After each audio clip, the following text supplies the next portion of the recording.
ಪ್ರತಾಪ್ ಸಿಂಹ ವಿರುದ್ಧ ಸಚಿವ ಪ್ರಿಯಾಂಕ್ ಖರ್ಗೆ ಲೇವಡಿ ಮಾಡಿದ್ದಾರೆ.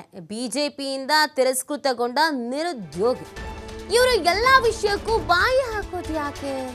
ಬಿಜೆಪಿಯಲ್ಲಿ ನಿಮ್ಮ ಪೊಸಿಷನ್ ಏನು? ನಿಮಗೆ ಬಿಜೆಪಿ ಟಿಕೆಟ್ ನಿರಾಕರಿಸಿದ ಯಾಕೆ?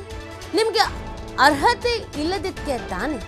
ಸಾಮಾಜಿಕ ಜಾಲತಾಣ ಎಕ್ಸ್ನಲ್ಲಿ ಪ್ರಿಯಾಂಕ್ ಈ ರೀತಿಯಾಗಿ ಪೋಸ್ಟ್ ಮಾಡಿದ್ದಾರೆ. ಅಂದ ಹಾಗೆ ಪ್ರತಾಪ್ ಸಿಂಹ ಅವರೇ, ನಿಮ್ಮ ಪ್ರಧಾನಿ ಅವರ ವಿದ್ಯಾರ್ಥಿಗೇನು? ಅವರ ಸರ್ಟಿಫಿಕೇಟ್ ಎಲ್ಲಿದೆ? ಪೇಪರ್ ಸಿಂಹ ಅವರೇ, ನಿಮ್ಮ ಕತ್ತಲೆ ಜಗತ್ತು ಎಲ್ಲಿ? ಅದರಲ್ಲಿ ಎಂಥೆಂಥ ಕರಾಳ ಕಥೆಗಳ ರಹಸ್ಯ ಇದೆ.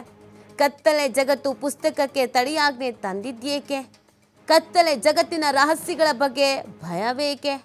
ಪ್ರತಾಪ್ ಸಿಂಹ ವಿರುದ್ಧ ಪ್ರಿಯಾಂಕ್ ಖರ್ಗೆ ಆಕ್ರೋಶವನ್ನು ವ್ಯಕ್ತಪಡಿಸಿದ್ದಾರೆ. ಪ್ರತಾಪ್ ಸಿಂಹ ವರ್ಸಸ್ ಕಾಂಗ್ರೆಸ್ನ ನಾಯಕರುಗಳು ಅನ್ನೋ ಥರದ ಪರಿಸ್ಥಿತಿ ಆಗಿದೆ. ಈಗಾಗಲೇ ಪ್ರದೀಪ್ ಈಶ್ವರ್ ಮತ್ತು ಪ್ರತಾಪ್ ಸಿಂಹ ನಡುವೆ ಈ ವಾಗ್ಯುದ್ಧ ಅನ್ನೋದು ತಾರಕಕ್ಕೇರಿ ಕೆಳಮಟ್ಟಕ್ಕೆ ಇಳಿದು ಬಿಟ್ಟಿದೆ.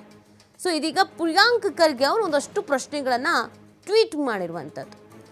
ಪ್ರತಾಪ್ ಸಿಂಹ ಅವರು ಎಲ್ಲ ವಿಚಾರಕ್ಕೂ ಬಾಯಿ ಹಾಕ್ತಾರೆ. ಅದು ಯಾವುದೇ ವಿಚಾರ ಆಗಿರಲಿ ಅದಕ್ಕೆ ಬಾಯಿ ಹಾಕ್ತಾರೆ. ಸೊ ನಿಮ್ಮ ಪೊಸಿಷನ್ ಏನು ಬಿ ಜೆ ಪಿಯಲ್ಲಿ?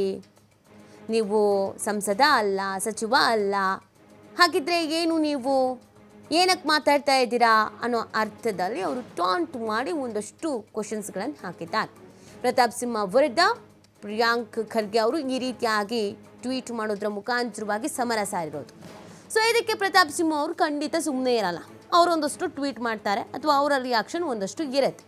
ಸೊ ಈ ವಿಚಾರ ಕೊನೆಗೆ ಇನ್ಯಾವ ಹಂತಕ್ಕೆ ತಾರಕಕ್ಕೆ ಇರುತ್ತೆ ಅನ್ನೋದನ್ನು ನೋಡಬೇಕಾಗತ್ತೆ. ಪ್ರತಾಪ್ ಸಿಂಹ ಅವರು ಇತ್ತೀಚೆಗೆ ಕಾಂಗ್ರೆಸ್ನ ಯಾವ ನಾಯಕರಿಗೆ ಏನು ಸ್ಟೇಟ್ಮೆಂಟ್ ಕೊಟ್ಟರು ಅದಕ್ಕೆಲ್ಲದಕ್ಕೂ ರಿಯಾಕ್ಷನ್ಸನ್ನು ಕೊಡ್ತಾ ಇದ್ದಾರೆ. ಸೊ ಕಾಂಗ್ರೆಸ್ನವ್ರು ಹೇಳ್ತಾ ಇರೋದು ಏನು ಅಂದರೆ, ಅವ್ರಿಗೆ ಎಂಥ ಕೆಲಸ ಇಲ್ಲ, ಜವಾಬ್ದಾರಿನೂ ಇಲ್ಲ.